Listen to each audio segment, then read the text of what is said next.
জানিয়ে দিচ্ছি আজকে সংবাদপত্রের গুরুত্বপূর্ণ শিরোনামগুলো। আমার হাতে প্রথমে রয়েছে প্রথম আলো পত্রিকাটি। তারা শিরোনাম করেছে গণহত্যার বিভীষিকাময় সেই কালরাত আজ, ১/১১ বিতর্কিত সেনা কর্মকর্তা মাসুদ উদ্দিন রিমান্ডে। দুটি ডিজেলবাহী জাহাজ আনতে বাড়তি ব্যয় ৩৩০ কোটি টাকা।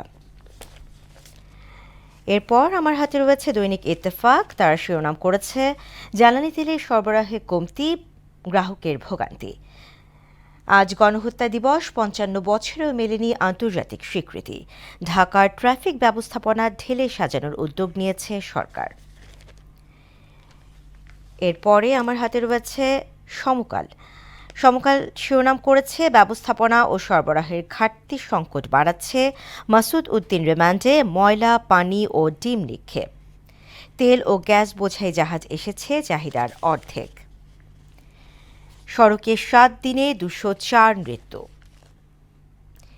এরপর বাংলাদেশ প্রতিদিন তারা শিরোনাম করেছে সেই মাসুদ চৌধুরী গ্রেফতার, ১/১১ সব কুশীলবকে গ্রেফতার করা হোক। তেলের জন্য হাহাকার, ঈদের সড়কে মৃত্যুর মিছিল। দৈনিক যুগান্তর তারা শিরোনাম করেছে ৬ জেলার আওয়ামী বাহিনী ভুয়া ঠিকানায় পুলিশি নিয়োগ। তেলের মজুদ ৬০ দিন করার উদ্যোগ। জ্বালানি তেল নিয়ে দুর্ভোগ বাড়ছে। চতুর্মুখী চাপে ইরানে হামলা স্থগিতের ঘোষণা ট্রাম্পের। এবং সবশেষ আমার হাতে রয়েছে দ্য ডেইলি স্টার।